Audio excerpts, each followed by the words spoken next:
Hi friends, welcome to R R kid office. ఈరోజు మనం చెప్పుకునే కథ చెరపకురా చెడేవు. అనగనగా ఒక పెద్ద అడవి ఉంది.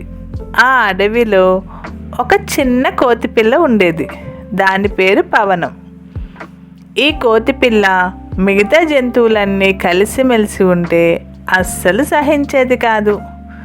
దీనికి ఎవరైనా సంతోషంగా ఉన్నా ఒక 2-3 జంతువులు కలిసి మాట్లాడుకుంటూ హాయిగా ఉన్నా దీనికి అస్సలు నచ్చేది కాదు. వారి మధ్య ఎలా అయినా గొడవలు పెట్టాలని చూసేది.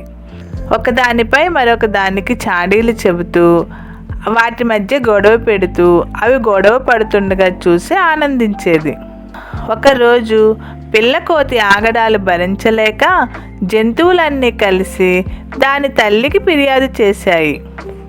ఒకరోజు పవనం తల్లి పవనంకి పిలిచి, ఒకరిపైన ఒకరికి చాడీలు చెప్పడం మంచిది కాదు నాయనా, నీవు ఆ పద్ధతి మార్చుకో అంటూ మెల్లగా మందలించింది.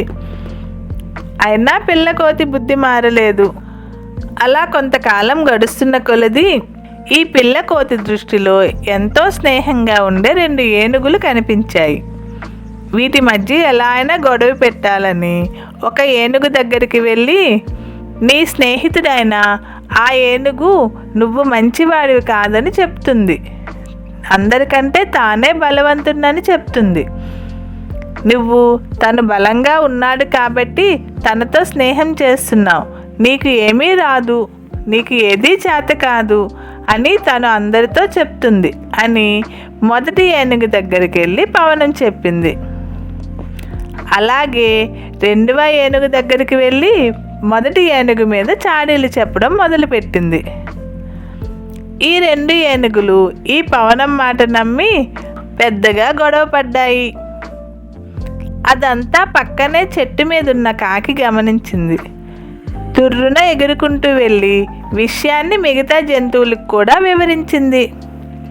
దాంతో మిగతా జంతువులన్నీ ఒక సమావేశం ఏర్పాటు చేసుకున్నాయి. పిల్ల కోతిని ఇలాగే వదిలేస్తే మన మధ్య ఇంకా గొడవలు పెడుతుంది, ఎలాగైనా దానికి బుద్ధి చెప్పాలి అని నిర్ణయించుకున్నాయి. మరుసటి రోజు కుందేలు కోయిల కలిసి పవనం దగ్గరికి వెళ్ళి, కోతి బావా, మన అడవిలో నువ్వే తెలివైన దానివి, అందుకే నిన్ను రాజుగా చేయాలని తీర్మానించేందుకు జంతువులన్నీ సమావేశమయ్యాయి అని మెల్లగా చెప్పాయి.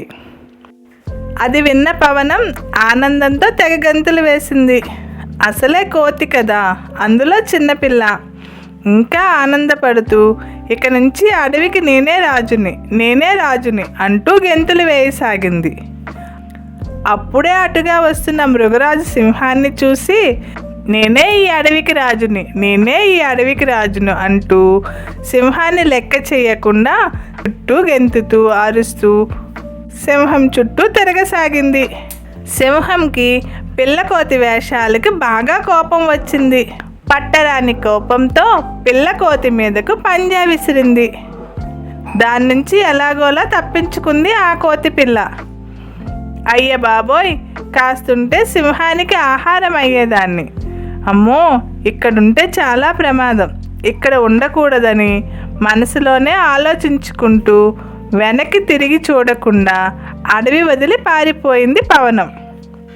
పిల్లకోతి వల్ల వచ్చే బాధలు అడవిలో జంతువులన్నింటికీ తప్పడం వలన ఆ జంతువులన్నీ ఎంతో సంతోషించాయి. చూశారు కదా, మనం ఎప్పుడూ ఒకరి చెడును కోరకూడదు, పక్కనున్న వారికి ఒకరి మీద ఒకరు చాడీలు చెప్పకూడదు. అలా చెప్పితే ఏదో ఒక రోజు మన మీదకే దూసుకు వస్తుంది.